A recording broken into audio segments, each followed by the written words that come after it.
All right, Marika, thank you so much for joining me today on the Career Cravings podcast. I know you're a podcaster yourself, so super excited for our conversation today. And your journey really stood out for me in terms of everything that you have been through, which we're going to dive into in a moment, in your personal life, the way that you have advocated and helped others as well.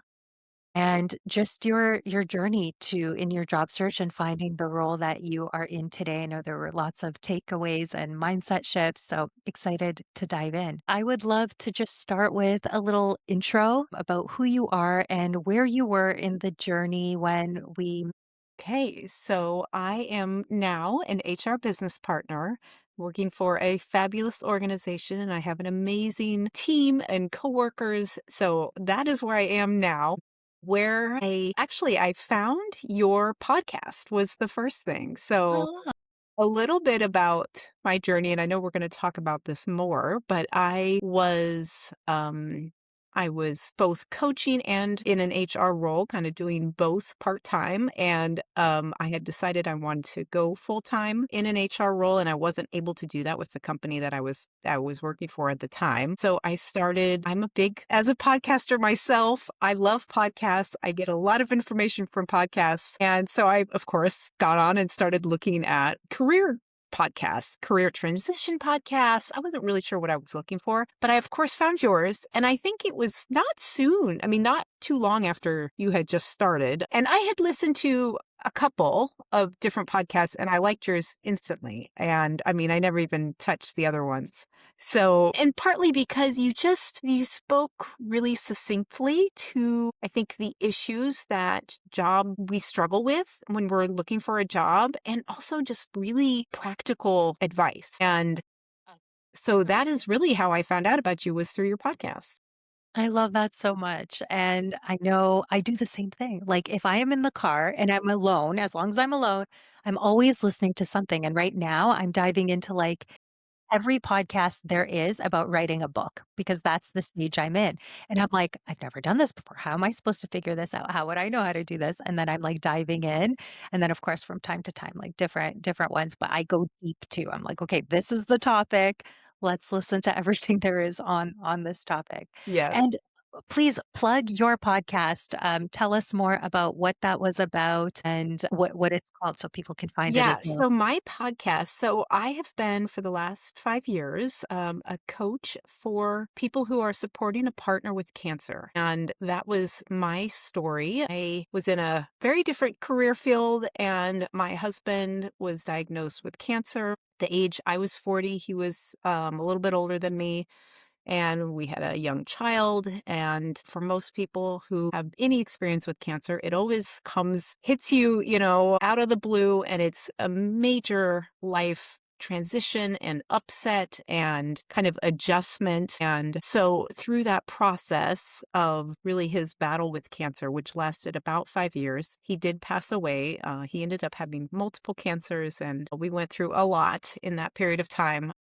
We also found we were looking for some emotional support, really, I think, in that process, and we found a coaching program that was truly transitional and life-changing for both of us. For him, it helped him really cope with how the parts of the disease where he felt so out of control and in his life and in his body. And for me to be in this situation, with my partner, father of my child, coping with this disease that again had just impacted our life in such a huge way. And you feel there's so many parts of it that you can feel so powerless. And through this coaching program, we really learned how to find where we did have control. So fast forward, when he passed away, I had found that I loved the power that coaching had. And I wanted to help people who were in a similar situation that I was, who were also caregivers for their spouse. There are lots of people who support caregivers in general, lots of aging parents, and that's obviously a big need in our society. So my focus was really on the spousal relationship in coaching because it is a little different.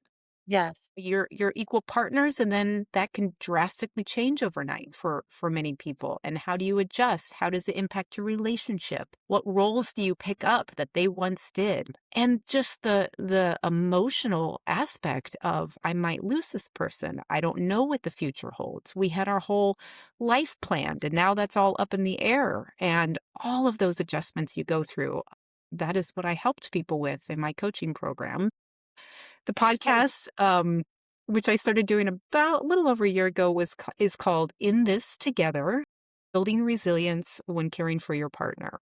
So you can find it on Apple Podcasts, on Spotify, and on all the other podcast places. So I am not currently recording any new episodes, but I probably will actually add to some episodes because I've just, this is experience I have not only lived myself, but coached many, many people through. There are things that you can do, and there are ways that you can really both kind of from a practical standpoint and a mindset standpoint. There are really some things that you can do to build your strength and resilience in the process, in what is a very challenging process.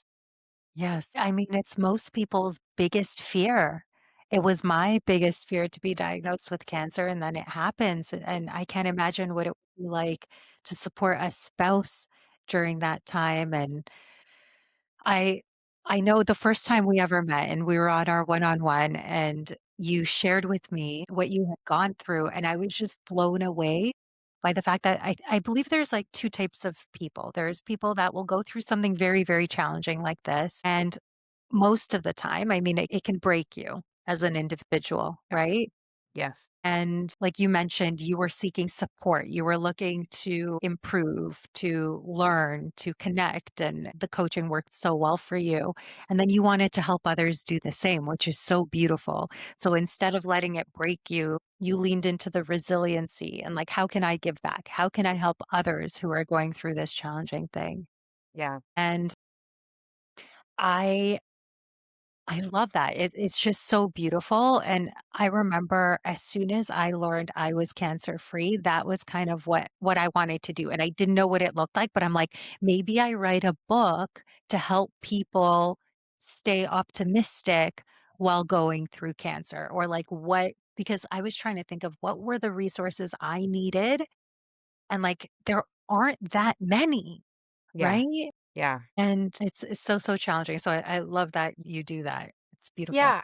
And I think it's powerful to have examples, Yes, people who've walked the path and show that you can get through this, and from both sides, right? And I think it's really important that you brought up it can break you. I have seen that happen yeah, for people on both sides, right? As caregivers, they tend to burn out, and literally yes. sometimes they can get sick themselves with just, Stress, yeah, and, obviously the person, facing this diagnosis, I mean, the stress and the strain and just the challenge that presents can really, really impact you. So yes, how we respond when faced with those challenges does mean everything, and having an example, whether it's from a book or a podcast, is so helpful. I mean, it was for me, and there's lots of great resources out there, but often, your story will speak to someone in a unique yes, way. And I think that's incredible. absolutely. I'll also link, Marika's information in case you wanna go in the show notes and just drop her an email if you're facing anything that is also challenging, or if you have a spouse that's going through cancer or anything. I know this will touch so many people. And I totally get you taking a pause right now in this next chapter, as I mean, you had a goal to go full time into HR and you have had multiple career paths. You've ran a business, you are a coach, and you've had a career before HR as well. So there's so much that happened, and you got clear on your goal of getting into an HR role full time. And that's when we connected. Walk me through what what was the point where you were like, okay, this is what I want to do? And also, how did you know you wanted support with the job search process? So when I decided I wanted to go full time, I first reached out to the organization I was working for. And unfortunately, they were sort of, and they have since, downsizing. So the timing really wasn't great, which was a It's a bummer. theme. And I was going to get laid off, actually. I was an additional HR support. And they let me know that, they restricted or they reduced my hours, and then I was going to get laid off. So I started looking full time. And that's when I started, found your podcast. And I knew about your program. I think I did watch a webinar, but I made the decision pretty quickly to join, probably quicker than a lot of people, because one, I believe in the power of coaching and support. As a coach myself, I know how transformational it can be. So I didn't really need a whole lot of kind of convincing once I found the person that I believed in, and that was you and your programs. And I will say, I think the fact that you had brought so many people on, so many success stories on your podcast was really helpful. I mean, because there are people in all different stages, and I was more of a career transition. HR is a career Uh-huh. transition field for me. To know that I could successfully transition into this career field was really helpful. So I did make the decision pretty quickly to join the program. And the biggest reason, and I will tell you, I was not financially in a position to do that. I mean, I put it on a credit card. I will tell you that. And I had you take a gamble. Uh-huh. You do. And some people maybe, I mean, I'm not suggesting like everybody makes those choices on their own, but I want to share that it was not like this was extra money I had, just laying around. A few of us have that. But I also knew here was the argument for me that really was important is I could take 9 months and do this on my own, or I could get support and do it much quicker. And spoiler alert, it happened even quicker than I expected. But that was the biggest thing. I didn't want to be job searching for 8 to 9 months. Yes. Knew from just friends. I actually have a friend who she's just coming back into the workforce after being a mom, no change in her field or anything. She didn't have anything complicated. She was just kind of re-entering the workforce after being away for a while. And it took her 8 to 9 months to find a job. That is And today's reality. it And is. for for pivoters, for people pivoting Yes. slightly or doing something even micro, like different than what you used to do in your last job title, it often takes much longer and it's much more challenging because in today's environment, people have options and they could just hire someone that has the business partner title already, Right. right? Which is less of a risk Right. in for Right. them, right? So I never know how these things are gonna go, but I knew as soon as I met you, I'm like, "Oh my god, she's amazing. I hope this really works out quickly." And there was that spoiler, so yes, it did. But tell me more about what happened next. Yes, the program is fantastic. And I will say that it is very thorough too. That's the other thing about your program that I really appreciate. There's work involved. Like, don't think you're not going to do work. You need to do the work, and the work is important. And it's part of what I think builds your confidence in the process. That was Yes. really one thing that made a difference for me is going through the process, and especially, I mean, every process from the resume rewriting, which just gave me confidence in that resume. And I love the fact that the advice is out there all the time. You will hear cater your resume because you can use AI now for every single job. But you end up with this, like, who am I after You that lose point? Like, something. Yes. you're just a chameleon trying to mold yourself to the job. And that is a horrible place to be mentally. So it is it's much more powerful to just really kind of sink into this is who I am and these are the strengths I bring, and trust that that will kind of, with the right, not the right, but with like a solid resume and process, trust that that's enough, It is and that's a, enough, and it often works better, right? So I love that. So yeah, let's pause this for folks that are listening. They're like, "What do you mean?" So most people are applying, like you said, with changing their resume for each and every application. yeah. But then when I ask, "How's that going for you?" They often say, "Well, it's not working," which is why we're having this conversation today. So what you end up with, to your point, is this Frankenstein sort of version, which is just adapting to what people want to hear, and it's often obvious because you can't take too much time to adapt it either. Even with AI, it's often obvious what you're trying to do there with that resume to the person opening and receiving it. And often then we also will get the imposter syndrome because then we feel like, well, that's not truly me. Like I'm just sending out something that's just a good AI match. And then that leads to poor interviewing and not really knowing what you bring to the table. So there's really the way that I love and the way that we redid your resume and everyone that goes through my program is based on 2 things. The first one is true reflection, and there is work involved in that, right? Like, it wasn't like, "Oh, here's your new resume, there it is." It's like you took 2 hours to reflect on who you are, considering your target role, what you bring to the table based on that, and there were decisions to make, like, how do we describe your past experience? How do we describe the fact that you were a CEO? How do we not make that, intimidating for people when they consider hiring you? So there's 2 things. There's the reflection, which comes from you. Only you can do that deep work because only you know what you've done from the leadership experience that you had from the military, like all of these different things. How do you describe that in that way that aligns with a business partner role, and it's always keeping in mind the target role, right? How because if you were targeting something else, your resume would look totally different. And if you do those 2 things well, you don't need other resumes. And trusting, and I think being in the program and allowed me to trust that process. That I think is the other big benefit of being in the program is you eliminate we spend so much time doubting. And in the job application process, oh my gosh, it is so easy to get discouraged and just doubt, am I even, is anybody going to hire me? Am I even qualified for this job? I mean, we can just fill our minds with doubt. That's a human condition, right? We can easily doubt ourselves. And then when you're in this time of life where you're looking for a job and looking for someone to, sanction you, it is very easy to fall into that. And so I think being in the program allowed me to remove that time that I would have wasted just doubting.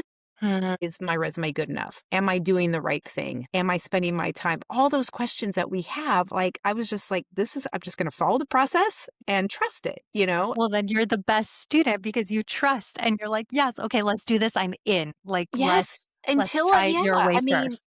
and that saves time, and it mostly saves emotional emotional energy as well. But yeah, to your point then, I think that process, one of the things I think that I found, again, as a pivoter of coming from slightly different background, and pivoting into HR, it helped me see the skills that I did have in HR language. Yes.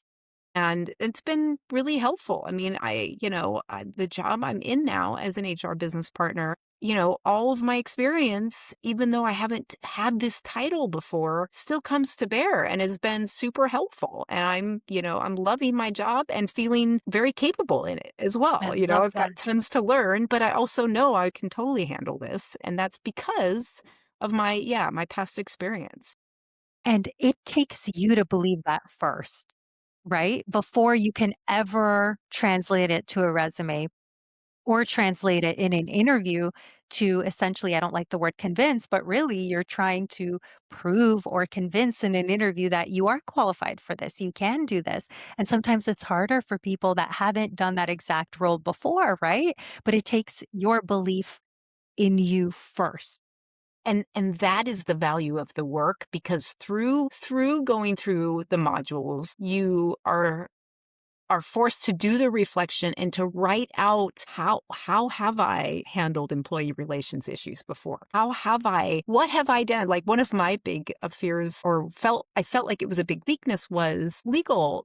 And when I realized actually my time in the military there was a lot of legal compliance. It wasn't in the same way that it is in HR, but I still have the foundation there that helps me to understand the importance of it and how to comply and, those things. And I had to learn, when I was in the military, we had to learn different.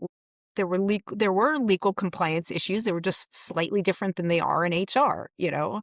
But I wouldn't have thought to make that connection, and that process helped me build my own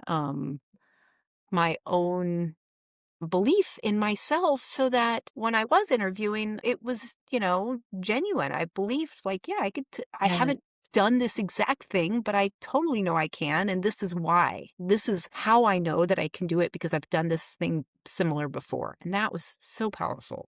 Oh, I love that so much. And those are the blind spots, right? When we sometimes are so worried about being asked a specific question, maybe in your case, like, tell me how you've handled legal compliance or employee relations. And you're sort of like, ooh, initially we often go to, well, I haven't done that before, right? And then that ruins that interview confidence and the momentum even to apply for that job sometimes. Oh, yeah. But when you know how to translate the language to your point, when you're pivoting into the same terms and draw an example that can truly showcase something similar or the most similar work that you've done and connect the dots for the person on the other end, you can go into that interview so differently. What was the aha moment of like, I have done that in the military before. This is similar.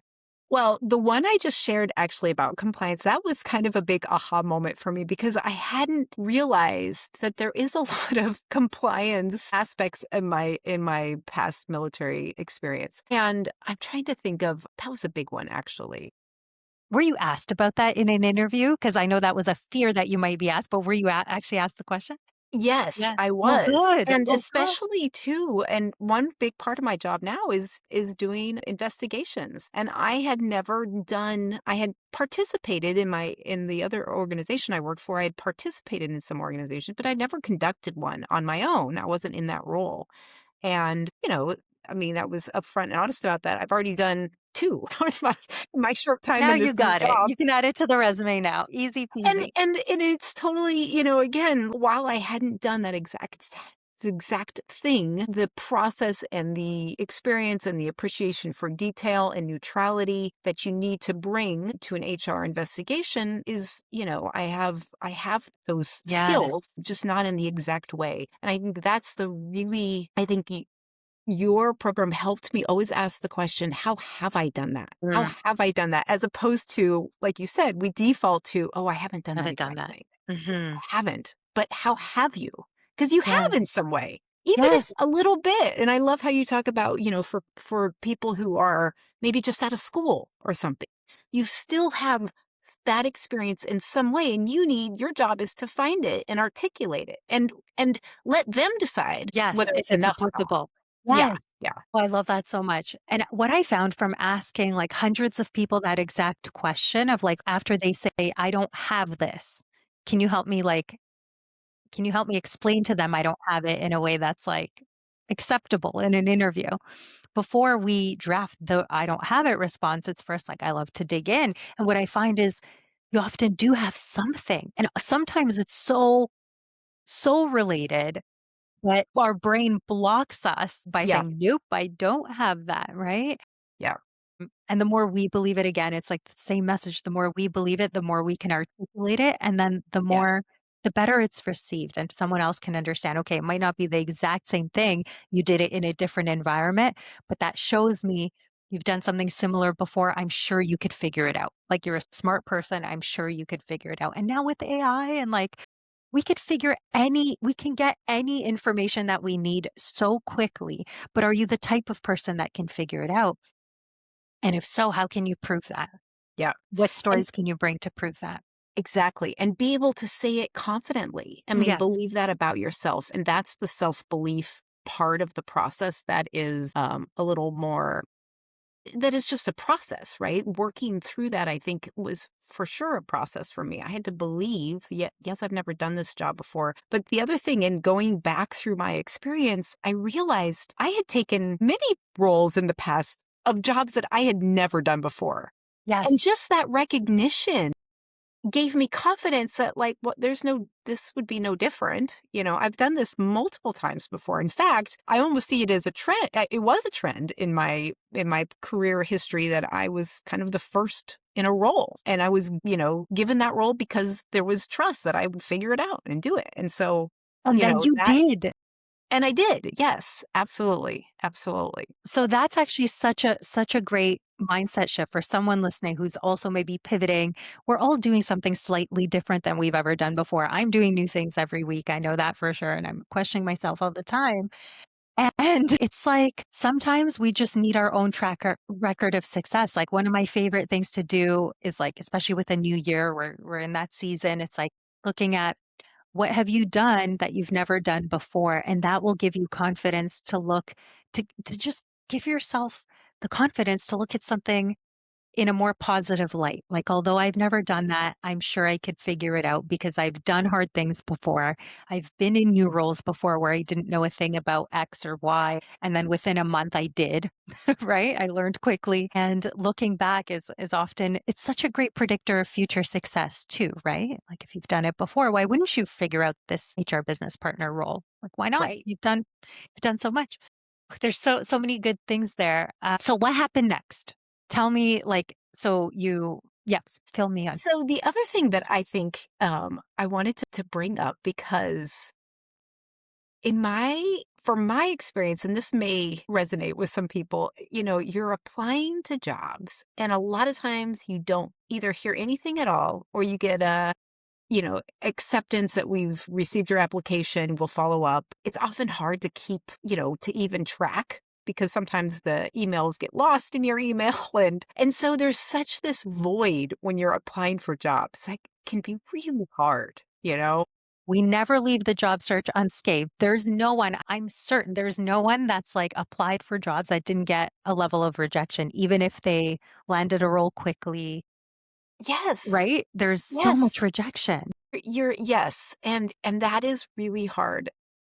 I had prior to joining your program, I had applied to one or two jobs, and I did actually get an interview, which was and when I look back, I was like, "Oh, wow, that was pretty amazing track record." I got kinda lucky. But after I joined the program, I was applying, I was tracking all my jobs on an Excel spreadsheet, and I think I wanna say in the I was also finishing my certification, so I didn't with SHRM. So I didn't really focus on applying to jobs until I had taken the test and passed it. Even though that was a little bit after I joined your program, but I was really focusing on finishing the certification. So I started applying, and I think I want to say I had applied to like 45 jobs. I had only heard back from one and was invited to an interview. That was the job that I got. Wow. All the other jobs never even got an interview. And it So, just it is takes also one. possible to, like, not get any interviews and still get a job. Yes. Like, we kinda think that it's gonna be like, "Oh, you're gonna start getting," and I think it does happen for people too. They start getting some interviews, and then, eventually they make it to the next round with several interviews. But for me, it was just one offer to an interview, and that went all the way up to a job offer. Well, that's kind of a crazy, sort of a That is crazy. rare. That is rare because often we're warming up in interviews. But I also could see something in you where it's like, if someone could just meet you and speak to you, they're going to love you. They're going to move you forward. And maybe you'll get it and maybe you don't in the end, depending on who you're up against or, what they're looking for and all of that. But it's like often the hardest part is just getting in front of the person to even tell your story. And I also knew the challenge would be the pivot and, like, being sensitive to that and telling it in a way that will resonate and land once you do have that opportunity. So, totally get the focus on getting your SHRM first so that you can confidently be like, "Yep, I have all of the designations, I have all the things." And what ended up happening through the interview process? Yeah, so the interview process was really helpful that I felt prepared. And that also is where your program was so helpful because you give us questions to think about and prepare for at each level. And I loved And this is something I think also we don't think about when we're in the interview stage. We're so about ourselves and getting the job, right? We just want to get the job and we're interested. What are the benefits or what is this? But it's about the employer. What do you bring to the table? And you really need to have that mindset shift. You need to be thinking, this is about them. How can I provide value to them? And that is not something I think we inherently go into an interview thinking. But if you can make that switch, that in and of itself is hugely powerful to any employer. When you are thinking already about them and how you can add value to them, or what are the things that they're struggling with? How can you how can you support them? That is huge. And I just would not have even thought that way, I just wrote that down, and it's so stupid because it's what I teach every day, but it's so obvious to me now that I teach it every day that I needed to write it down so I could put it in the book. So it's going in the book. But you're right. It's a That big was shift that huge. most people don't. It's human nature It to is. think, Absolutely. "I need this job because I need this title, because I need this paycheck, because it's close to my house, because I need the benefits," whatever those things are, which are all valid and 1,000% true. And yet, if we wanna do really well in the interview process, we put that aside and we think, "Okay, if our goal is to really understand the organization so that we can interview in the best way possible, so that we can even have the opportunity to decide whether or not we wanna work here down the line if that is presented to us, well, what do we need to do? Well, we need to make it all about the other side. Like, what are the issues that you have and how can I solve those issues for you? Because at the end of the day, the person sitting across the interview table from you is just wondering, can this person help me? Like I posted this role because I have a specific set of problems or maybe one big problem, retention, engagement, whatever it is or process. And it's like, can this person help me? Because that's the whole thing. And if we apply this to anything, even in life, if we can go on a coffee date and make it about the other person, the other side always loves that, right? Yeah. So even And I networking. think that's what we do in HR too. I Yes. feel like the process of applying for an HR job also makes you a better HR professional because Mm. that is part of our role. Like we have to keep the organization's needs in mind as well as the employees. And so that was I think that mindset shift I think was huge for me and it's something I really like made sense to me and I think probably was super powerful in the interview process. I love it. Tell me about the role. I know you wanted the HRBP title, you got it. How quickly did that happen, by the way? And how many interviews were there? How did that all happen? Okay, so and that's pretty crazy too. So I had the first interview was over the phone, and that went really well. I think I asked some of the questions. Not I think I did ask some of the questions that you had suggested, are good questions to ask about like what would a person in this role should do in the first 90 days? Like what is to be successful, what do you recommend, the person does in the first 90 days? And just trying to understand more about the role and the needs so that you can address that in the next interview. And that's another thing Yes. that, again, I would have never thought about. Every interview, you're wanting to learn more so that you can see and answer for the employer. This is how the more you know about the role can answer the question for them, how you can help them in that role, right? Yeah. How are you the right person? And that forces you to think through that. I mean, I think that's a valuable process. So the first interview was over the phone. The second interview was with the hiring manager, who's now my manager, and that was also over the phone. And both of those I felt went really well. I mean, I felt good and comfortable in them. And because I had prepared and I was able to talk to my own experience because I thought about it and asked some good, useful questions. And then the final interview was in person. It was a panel interview. That was hard, actually. It's intimidating to be in front of a group in person without any notes, just you sitting Yes, there vulnerable, right? absolutely. And I'm pretty at this stage in my life, I'm pretty comfortable in that type of setting, but they asked some hard questions and I honestly came out of the interview And I thought to myself, I don't know how that went. I really Oh, don't. okay. And I mean, it was just, there was some hard questions, and the hiring manager said, we're going to make a decision pretty quick. I'll certainly let you know by the end of the week. And I want to say it was like a Tuesday. And I went home and I thought, okay, whatever happens, happens, and I was just really working on my mindset and just kind of letting the Like, if universe it's is going to just, rejection like the other 44, no problem. I am ready. If it's an offer, yes, great. Okay, I good. I really, love that. It's yeah, I hard to really let did go. not know, but within an hour of getting home, I wanna say it was within an hour, I got a phone call and they offered me the job. Okay, such a good sign. What was your reaction to that? I was shocked. I really was shocked. I didn't expect I thought I would they had been moving pretty quickly, but I thought I would for sure hear within a couple days. I was not expecting, I mean, I had no idea, how many other candidates there were or any other details, but I was not expecting that quick of a turnaround. And then also, "Oh, by the way, can you start on Monday?"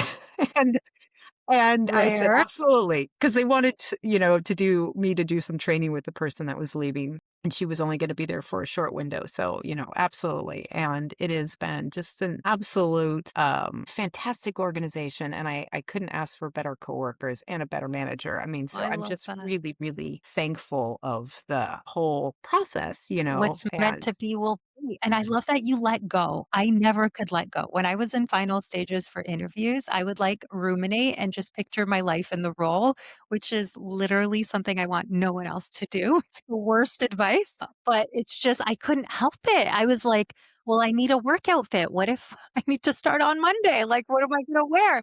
And then getting rejected after feeling that way is really challenging.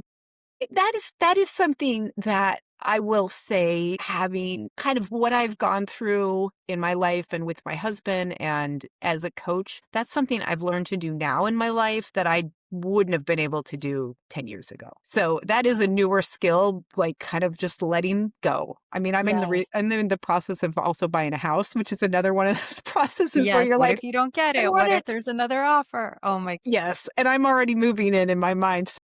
So yeah, you're rearranging furniture at night probably when you're trying to go to sleep, like, of course. So, I can't say I'm, like, fantastic at it, but I love with the that. job, I think you really just have to believe, whatever your higher power is, and there's so Yes, much trust, I have learned to just put trust in that things will work out because you can it's all we can control. I mean, that's the other yes, thing as a coach myself, you talk about this, like, we have to focus on what we can control, and yes, our part in it is preparing, looking at our own experience, being able to articulate how that relates to HR skills as best as we can, and then let the employer decide what's enough, what they're looking for, because often we have no idea. I mean, we yes. might think we know and that we make judgments based on the job description, but we don't really know. So We don't ever I have the full picture to your point when you were in that final interview, they're like, "Well, you don't know who else is in the running and,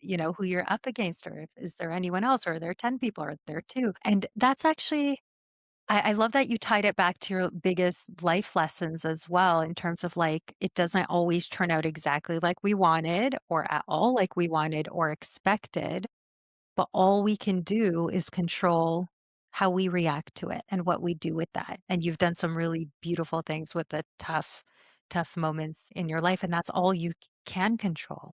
Yeah, I think that's if there's one thing I could boil my coaching down to, it really comes back to that. We can so easily get lost in our lives focusing on things outside of us. I mean, right now in the United States, that could easily be politics. Uh-huh. It can be our partner's, illness. It could be our children who aren't doing XYZ. And anytime we're focused outside of us on all the things that are outside of us, those are all things that we can't control. And we will feel powerless when they're not going the way we want them to. And we just do that. by human nature. So you always have to bring it back to, okay, what do I have control over? Well, Yes. I have control over, what steps I take, how my mood a lot of times, like how I'm going through the day, how I treat other people. Yes. And again, another thing in the program you talked about, like your learning plan. I think that was another great idea too, for things that you feel you have a gap in. Start learning. What are you? I mean, we have so many free resources. We can learn anything right now for free a lot of You the can time, learn right? anything, yes, for free or for YouTube. very little money. And even if it's not a certification or anything, it still builds your confidence. Because Yes. that's something that puts you back in control. I'm taking active control to improve my knowledge in this area, and that is a powerful place to be. And when we can interview from that place of feeling like, hey, I might not have this exact experience, but these are the things I'm doing to put myself in the best possible light and, set myself up as a strong candidate. That's powerful.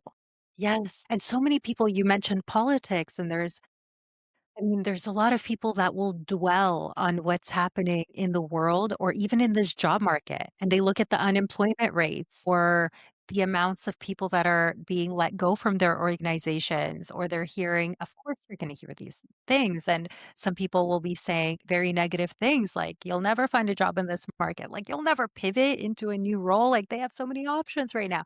And like, you could choose to either believe that or you can take action Yep. just like you did, or just like, okay, how do I close these gaps? How do I get better here? How do I stand out in this situation and do everything in your power to do that? I always feel better when something I feel like is spiraling, like something is just not going like I want at all and it's spiraling.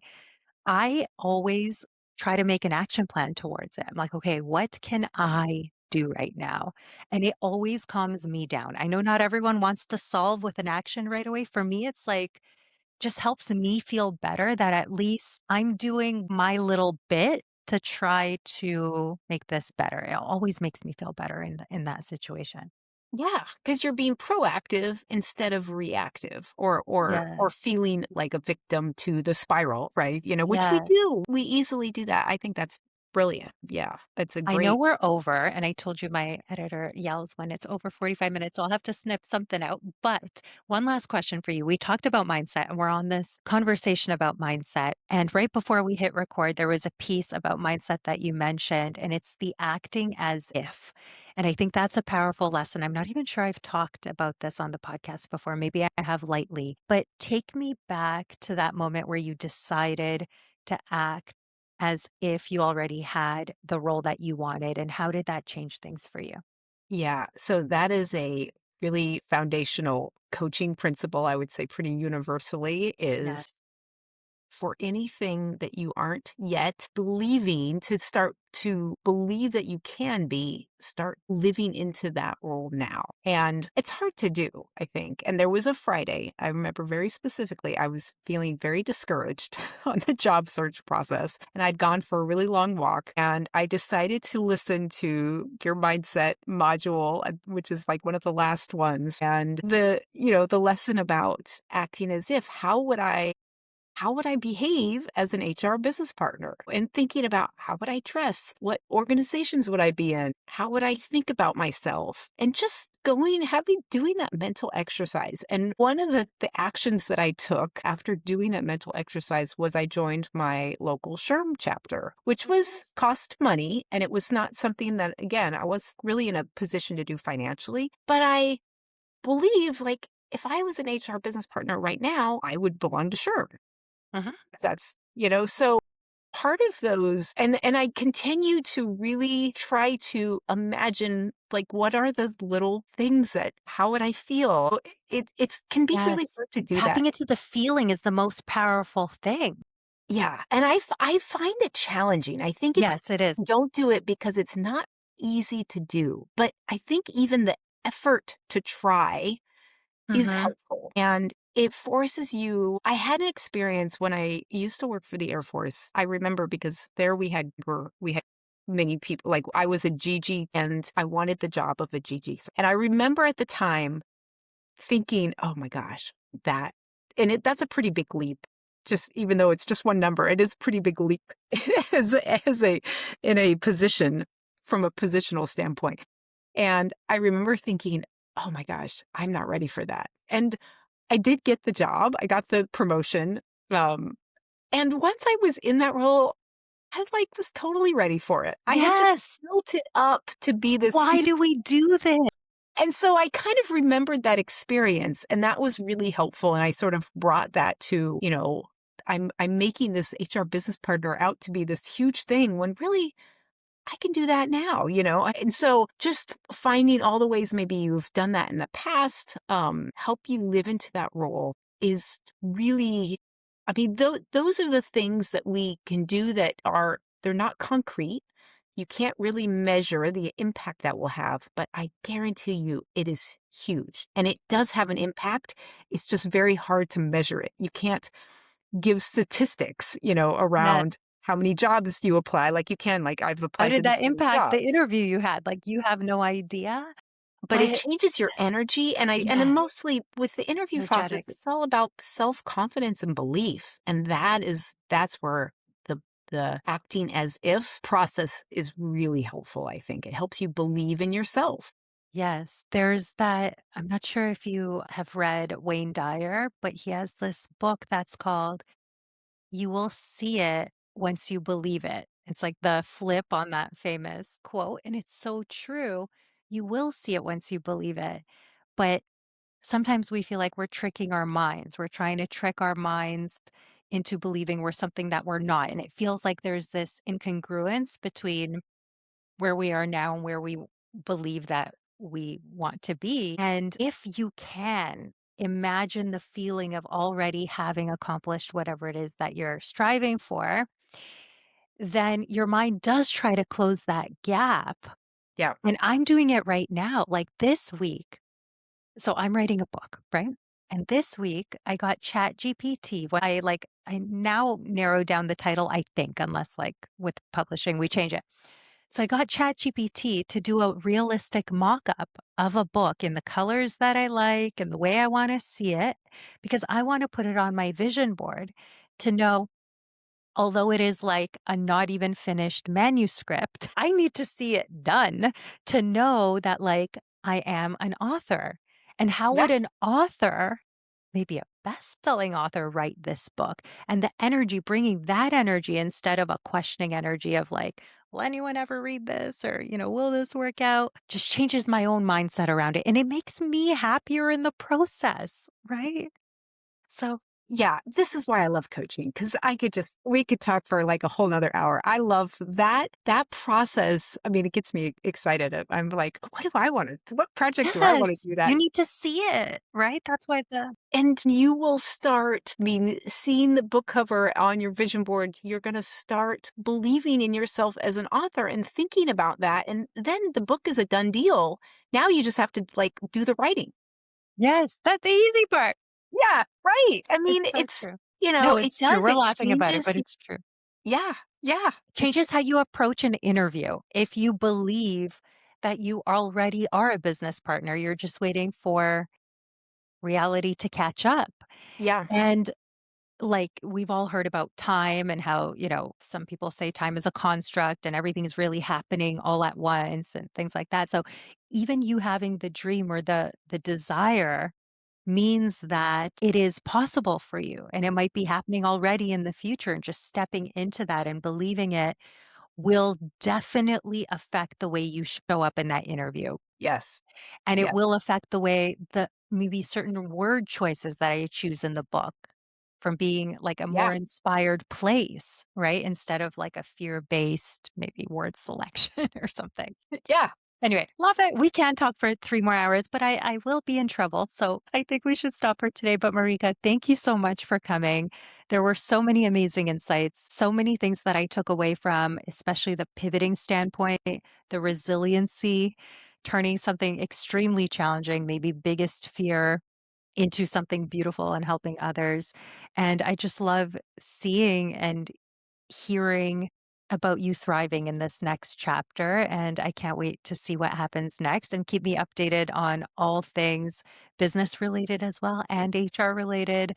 And if anyone would love to get in touch with you again, all of your information is in the show notes. So I'm just wishing you so much luck in this new chapter. And thank you so much for coming on and celebrating with me. Well, thank you so much for having me and also just for doing what you do. I have told so many people about your Oh, podcast. I'm like, start there, because it was just, if I ever, want to do a career change at some point again or the next roll up, I'm coming right back. I love it. I cannot wait. Please do. Thank you All so, right, so much. Irina. Have a beautiful Yes, week. Bye you as bye. well. Bye bye.